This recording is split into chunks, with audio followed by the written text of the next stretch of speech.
Anna sat by her bedroom window. Rain tapped against the glass. Her family laughed downstairs.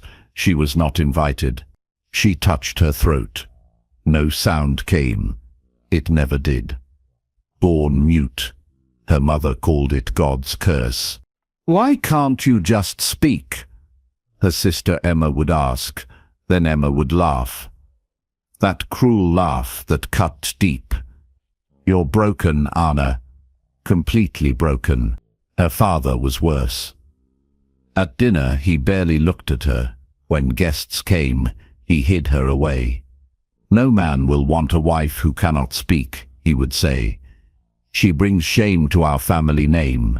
Anna sat in silence. Always silence. At meals, she watched them talk around her. Like she wasn't there. Like she didn't matter. Her mother never touched her. Never smiled at her. Cold as winter stone. Only books gave her peace. She read everything. History, poetry, stories of far-off lands.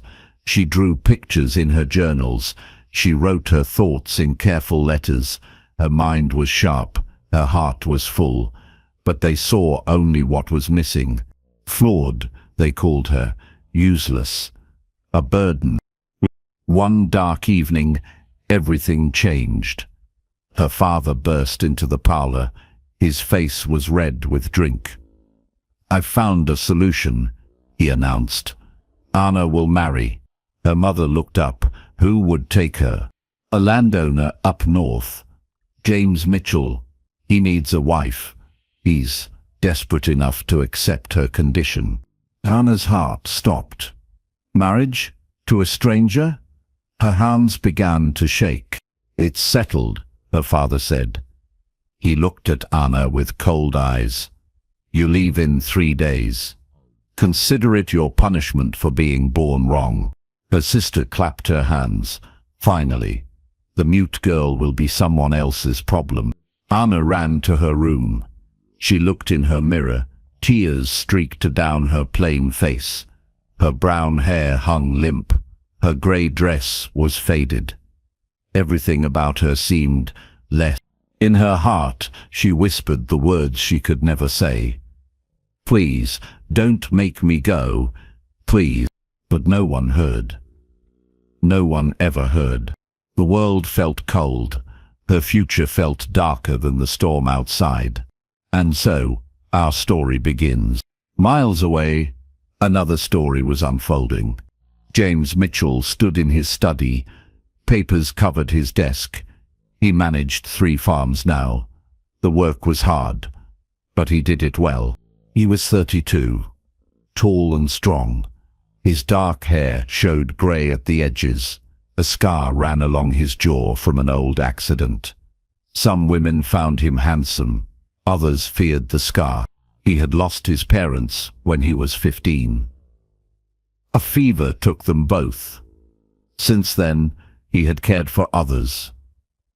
The villagers trusted him. He settled their disputes. He helped in bad harvests. He never turned away someone in need. "You should marry," his friend David often said. "The Mitchell name needs an heir." James always smiled. "When I find the right woman." That morning, David brought news. "The Hartwell family has a daughter. They want to arrange a marriage." "Tell me about her," James said. David looked uncomfortable. "She's different. Born mute. They say she cannot speak at all." Most men would refuse immediately. But James thought carefully. He remembered his own struggles, the loneliness after losing his family, the way people looked at his scars. "A voice is not her worth," he said quietly. David was surprised. "You would really consider this?" James walked to his window. He watched his tenants working in the fields. Good people who deserved respect. "I believe every soul has value. Perhaps she simply needs someone to see it." That evening, he wrote his answer. Yes, he would meet the girl. Yes, he was willing to marry her. Not for money, Not for status, but because something in his heart said this was right. His friend shook his head. James, you could have any woman in the county. Why choose one with such limitations? James looked into the fire. His voice was calm, but sure. Because I see past what others call broken. I see a soul that might just need protection. And so, he prepared for her arrival. The day arrived grey and cold. Anna sat in the rough cart. Her small bag held everything she owned. Her hands would not stop shaking. Every bump in the road made her stomach turn. What if he was cruel? What if he mocked her silence? What if he sent her away the moment he saw her plain face? The cart stopped. A simple stone house stood before her. Not grand like the manors she had seen, but it looked warm. Smoke curled from the chimney. Flowers grew by the door. She stepped down slowly. Her legs felt weak. She kept her eyes down, waiting for harsh words. But then, a gentle voice spoke. "Miss Anna, I am James Mitchell."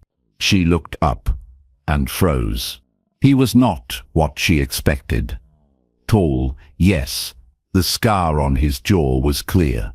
But his eyes were kind, truly kind. Not the fake politeness she knew from home. He bowed to her, actually bowed, like she was a real lady. "You are very welcome here," he said. His voice was warm, not cold, not impatient. "I hope you will find this a good home." She waited for the cruel comments about her silence, about her plain looks, about being damaged goods. But he just smiled, a real smile that reached his eyes. "Come," he said, "let me show you around." The house was modest but clean. Books lined the walls. Real books, not just account ledgers. Her eyes went wide. "You enjoy reading?" James asked. He had noticed her looking. "Please, take any books you like. Knowledge should be shared." Anna pulled out her small writing board. With careful letters she wrote, "Thank you, sir, you are very kind." James read it without frowning, without sighing. "You write beautifully," he said. "Clear and elegant. I look forward to our conversations." Conversations with her, the mute girl. She wrote again, "I will try not to be a burden." James's face grew serious. "Anna, you are not a burden. You are my wife-to-be, and I believe you have much to offer this world." Her heart fluttered. Was this real? Or just politeness that would fade? That first evening, they sat by the fire. James read aloud from a book of poems. His voice was soothing. Anna felt almost peaceful. When bedtime came, he showed her to her own room. "Rest well," he said. "Tomorrow we begin our life together." As she lay in the soft bed, Anna dared to hope. Maybe, just maybe, this would not be the punishment she feared. Maybe it would be something else entirely. Days began to pass differently. Anna woke each morning to sunlight through clean windows. No cold mother waiting to criticize her. No sister's cruel laughter echoing through the halls. James was patient. More than patient, he was genuinely interested in her thoughts. At breakfast, he would ask about her books. She would write her answers on her board. He read every word carefully. He asked follow-up questions. Real questions, like her opinions mattered.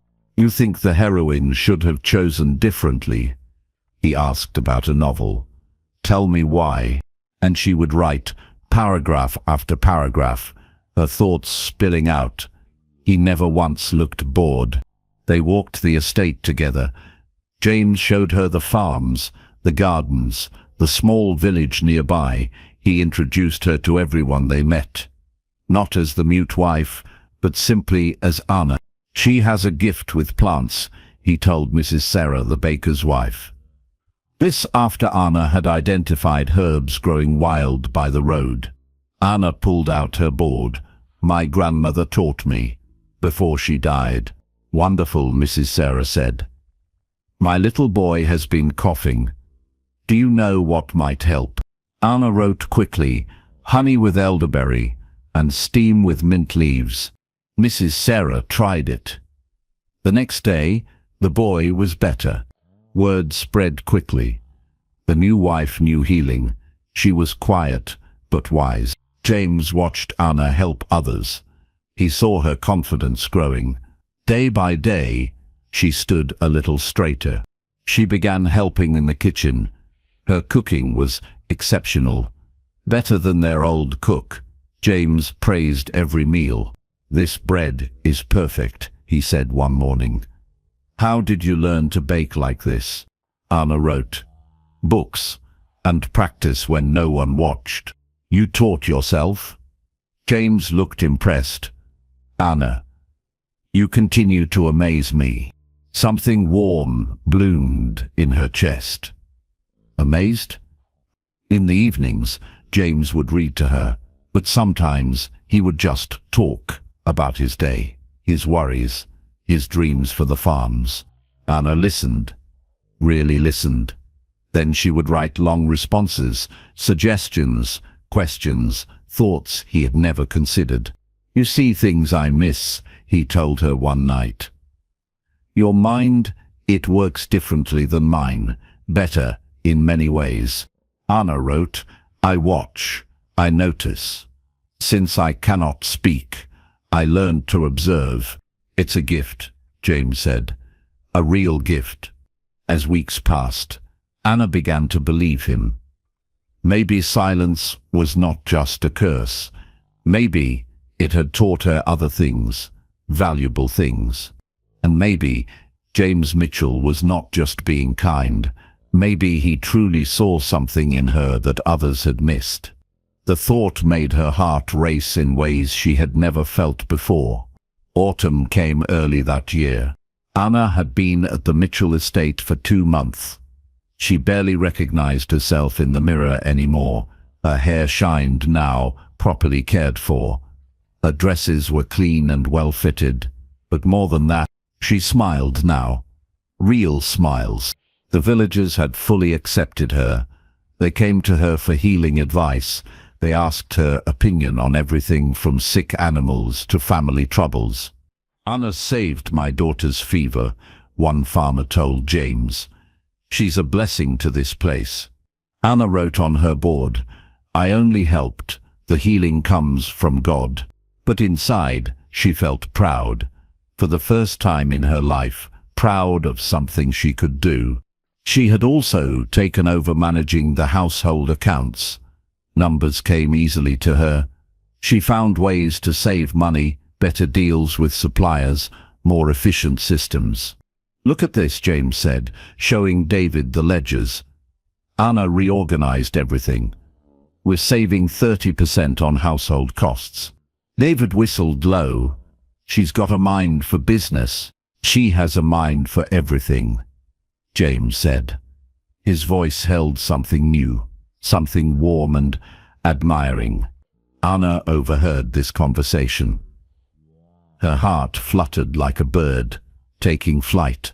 That evening, James found her in the garden. She was gathering late herbs before the frost came.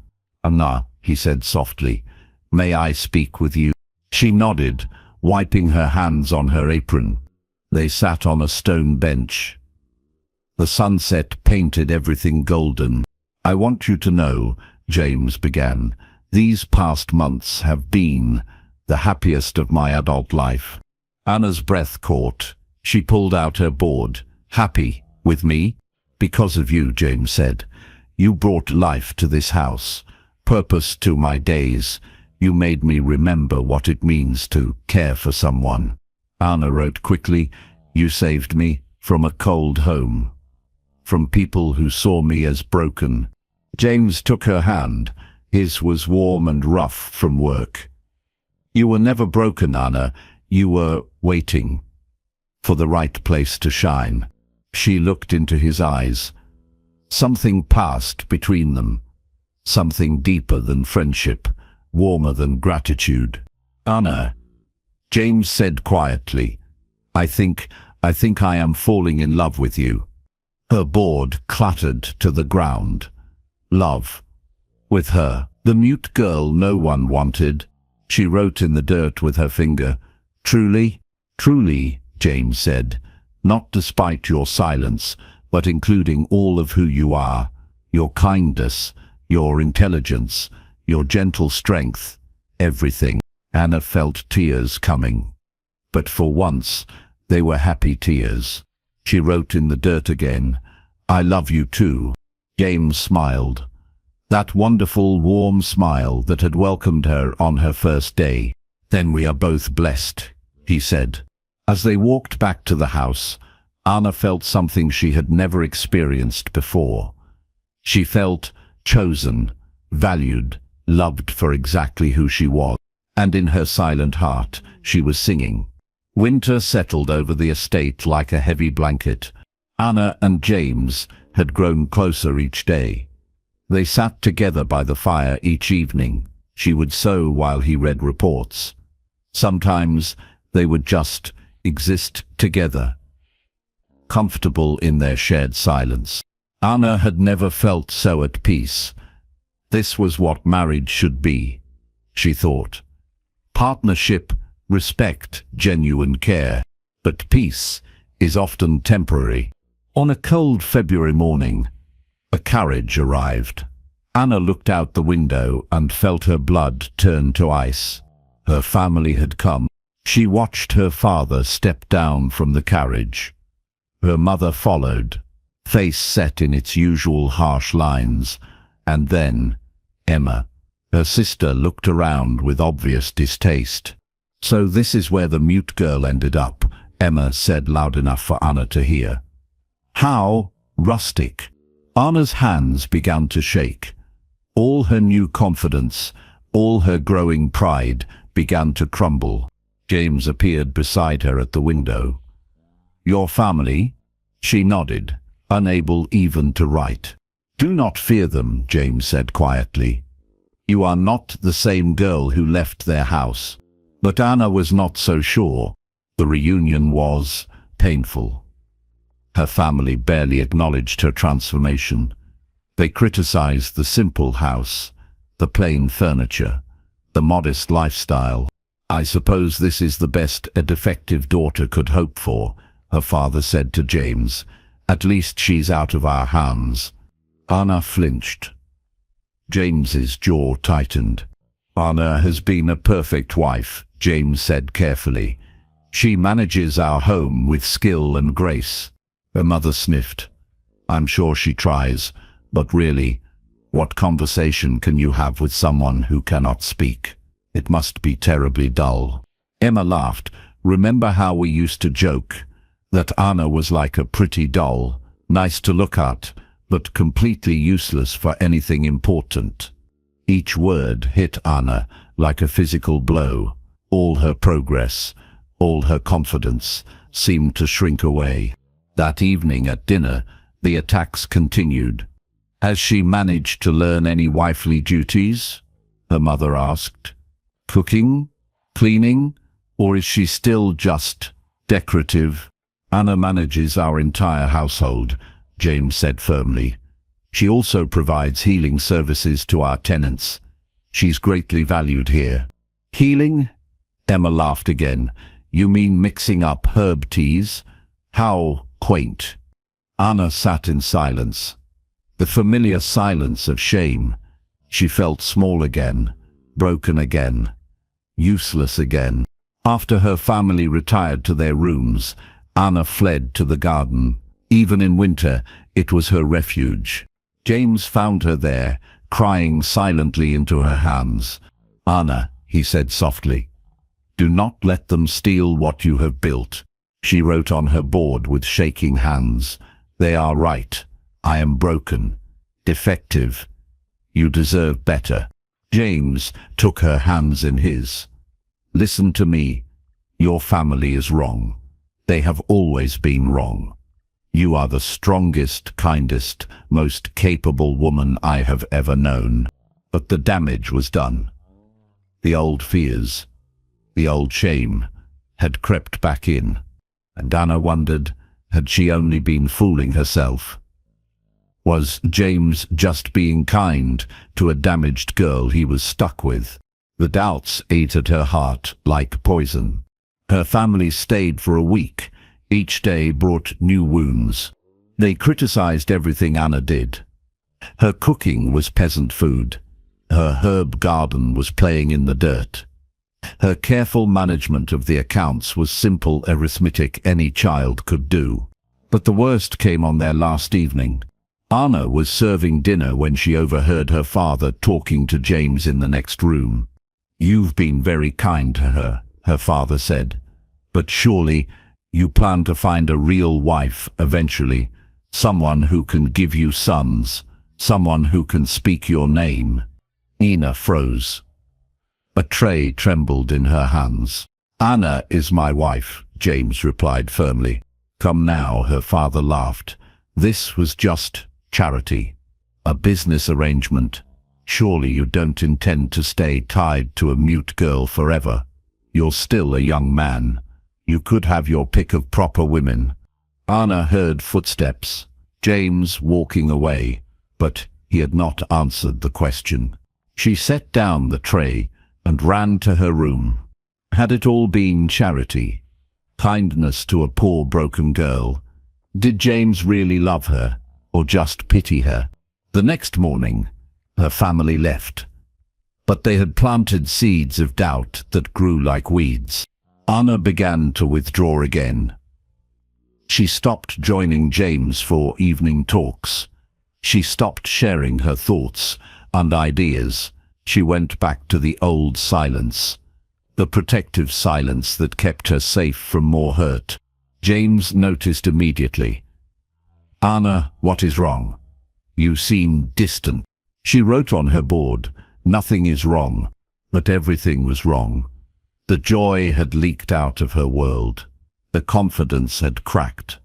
The love felt dangerous now. For 3 weeks, Anna lived like a ghost in her own home. She did her duties, but without passion. She helped the villagers, but mechanically.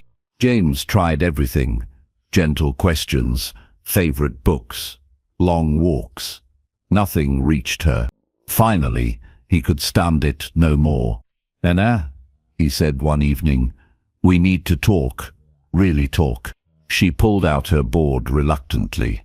"Your family poisoned you against yourself," James said. "I can see it.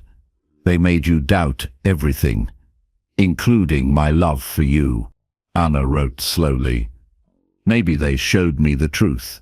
Maybe you are just being kind." James's face grew serious. "Do you truly believe that, after everything we have shared?" Anna looked away. She wanted to believe in their love, but the old fears were so strong. "Anna," James said softly, "look at me." She met his eyes. "I have a confession," he said. "Before you came, I was not really living. I was just existing, going through motions. You brought life back to my world, joy back to my days, purpose to everything I do." He took her hands. "You think I settled for you? Anna, you are not who I settled for. You are who I was waiting for my entire life." Anna felt tears starting. She wrote, "But I cannot even speak your name." James smiled. "You speak my name every day. In your kindness, in your touch, in the way you look at me. You speak it louder than words ever could." Something cracked open in Anna's chest. Something that had been locked away since her family's visit. She wrote quickly, "I love you. I was just so afraid." "Then be afraid together with me," James said. "But do not be afraid of me. Do not doubt what we have built together." Anna nodded through her tears. She had almost lost the most precious thing in her life to the ghosts of an old pain. But love, real love, was stronger than fear, and she was ready to fight for it. Spring brought unexpected news. A letter arrived from the county seat. The annual harvest festival would be larger this year. All the local landowners were expected to attend with their wives. "It will be good for business," James said. "New connections, potential partnerships." But Anna felt the familiar cold fear creeping back. A public event, with all the important families. People who would stare at the mute wife, judge her, find her lacking. She wrote on her board, "Perhaps I should stay home. I would only embarrass you." James frowned. "Anna, you could never embarrass me. You are my pride." But Anna was not convinced. The days leading up to the festival were torture. Anna tried on dress after dress. None seemed right. She practiced walking, sitting, holding her board gracefully. Everything felt awkward. "What if they laugh at me?" she wrote to James. "What if they think you married beneath you?" "Then they are fools," James replied, "and their opinion means nothing." Easy for him to say. He was not the one who would be on display. The festival day arrived bright and warm. Anna wore her best dress, a soft blue that brought out her eyes. James had surprised her with a beautiful necklace, simple but elegant. "You look lovely," he said. "But more than that, you look strong." Strong. Anna tried to hold on to that word. The festival grounds were crowded. Merchants sold their wares. Children ran between the booths. Music played from a small stage. It should have been joyful. But Anna felt every eye upon her. Whispers followed them wherever they walked. "That's the Mitchell wife. They say she cannot speak. Poor man, stuck with damaged goods." Each whisper cut deep. Anna's confidence leaked away like water from a cracked pot. Then, the worst happened. Lady Margaret Thornton approached them. She was everything Anna was not. Tall, beautiful, perfectly spoken, from the finest family in the county. "James Mitchell," Lady Margaret purred. "How lovely to see you again." She barely glanced at Anna. "And this must be the wife I have heard about." The way she said "wife" made it sound like something distasteful. "Lady Margaret," James said politely, "may I present my wife Anna?" Anna curtsied as gracefully as she could. "How quaint," Lady Margaret said. "I understand you have a condition. How challenging that must be for you, James." Anna felt her face burn. James's jaw tightened. Anna's intelligence and kindness more than compensate for any perceived challenges, James said firmly. Lady Margaret laughed, a tinkling, cruel sound. "Oh my, how charitable of you." She leaned closer to James. "You know, if you ever tire of playing nursemaid, there are other options available." The words hit Anna like physical blows. Playing nursemaid. Is that what people thought? She looked around, saw other wives, chatting easily with their husbands, laughing at shared jokes, discussing important matters, things she could never do. Anna excused herself and fled to a quiet corner behind the church. She had been fooling herself. James was indeed stuck with her, a burden he was too kind to abandon. But as she sat there, fighting tears, something else began to rise in her chest. Anger. Pure, clean anger. Why should she accept their judgment? Why should she believe their cruel words over James's loving ones? She thought of all she had accomplished, the households she had healed with her herbs, the accounts she had organized, the respect she had earned from the tenants and villagers. She was not broken. She was different, but not broken. And she was tired, so very tired, of letting other people define her worth. Anna stood up. She smoothed her dress. She lifted her chin. It was time to stop hiding. Time to show them exactly who Anna Mitchell really was. Anna walked back into the festival with purpose in her step. She found James by the livestock pens, still being cornered by Lady Margaret and several other important families. They were speaking around him, over him, like he was not there. "Really, James," Lady Margaret was saying, "you must consider your future, your legacy. Surely you want sons who can speak your family name." Anna approached the group. Her hands were steady now. Her heart was calm. She pulled out her writing board and wrote in large, clear letters, "Excuse me." Lady Margaret glanced at the board dismissively. "Oh, the mute girl returns." Anna wrote again, "I am Anna Mitchell, James's wife, and I have something to say." Several people snickered. "Say?" One gentleman laughed. "How exactly will she say anything?" Anna began writing quickly, but instead of showing her board to them, she handed it to James. "Would you please read this aloud?" she wrote. James took the board. His eyes lit up as he read her words. "With pleasure," he said. He cleared his throat. The crowd quieted, expecting some simple apology or explanation. Instead, James read Anna's carefully crafted words in a strong, clear voice. "My dear Lady Margaret and esteemed guests, you speak of my husband's future as though I am a temporary inconvenience. You question his choice, his happiness, his legacy. Allow me to enlighten you." Lady Margaret's smile faltered. James continued reading. "In the months since our marriage, I have reduced our household expenses by 30% through careful management.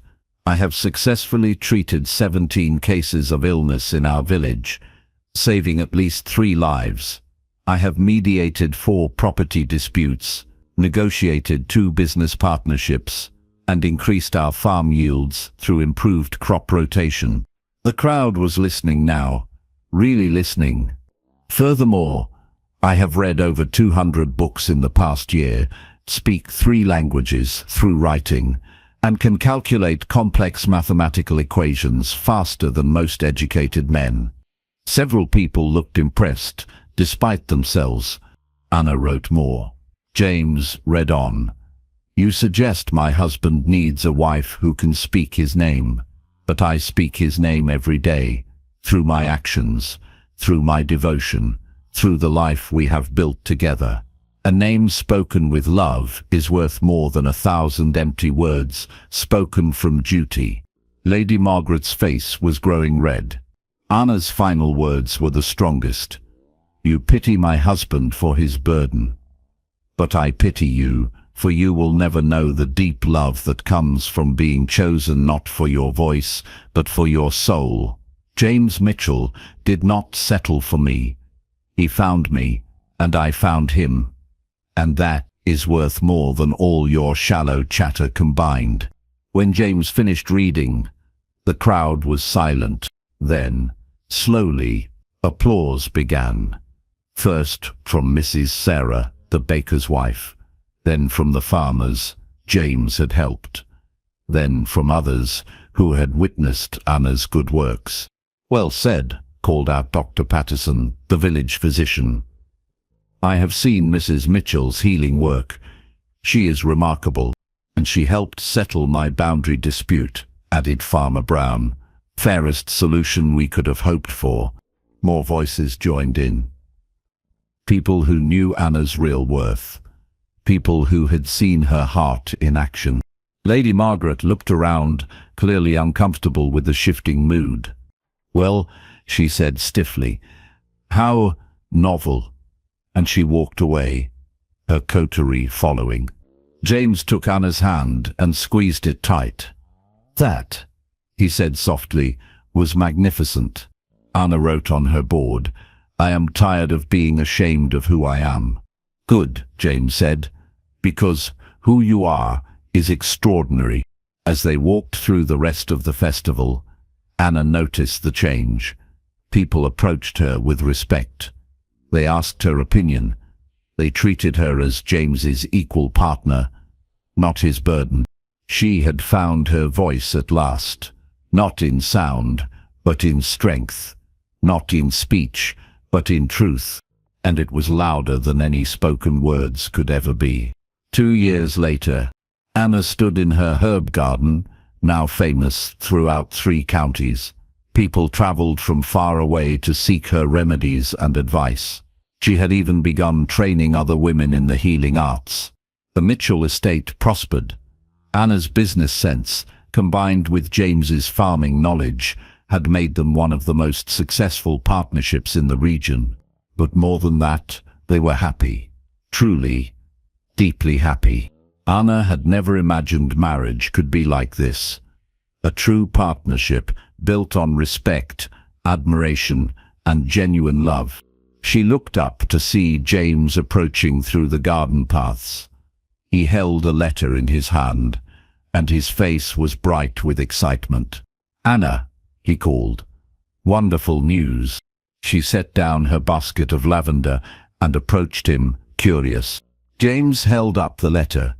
"We have been invited to the governor's ball. They specifically requested you as an honored guest." Anna's eyes went wide. Her, an honored guest. They have heard of your healing work, your community service, your business acumen. They want to recognize your contributions publicly. Anna pulled out her writing board. "Are you certain they mean me? The mute girl from nowhere?" James laughed. "Anna, you have not been that girl for a very long time. You are Anna Mitchell, healer, businesswoman, community leader. You are exactly who they want to honor." The night of the governor's ball. Anna looked at herself in the mirror. She wore a gown of deep green silk, her hair arranged in an elegant style. But more than her appearance, she saw the change in her eyes. Confidence lived there now, strength, purpose.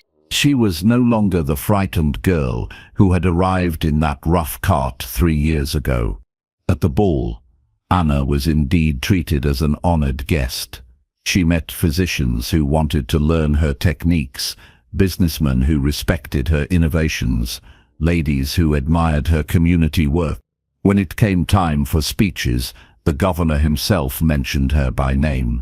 "Mrs. Anna Mitchell," he announced, "represents the finest qualities of our region through her healing arts, her business acumen, and her tireless service to others. She has proven that true worth comes not from the loudness of one's voice, but from the goodness of one's heart and the sharpness of one's mind."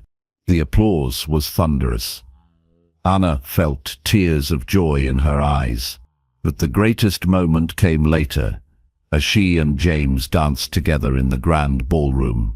"Are you happy?" James asked softly. Anna smiled up at him, radiant with joy. She mouthed the words, "Completely happy."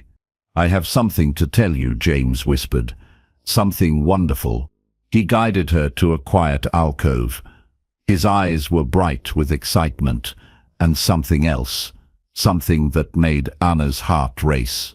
"Anna, my love, we are going to have a child." Anna's hands flew to her mouth. "A child? Their child?" She grabbed her small board and wrote quickly.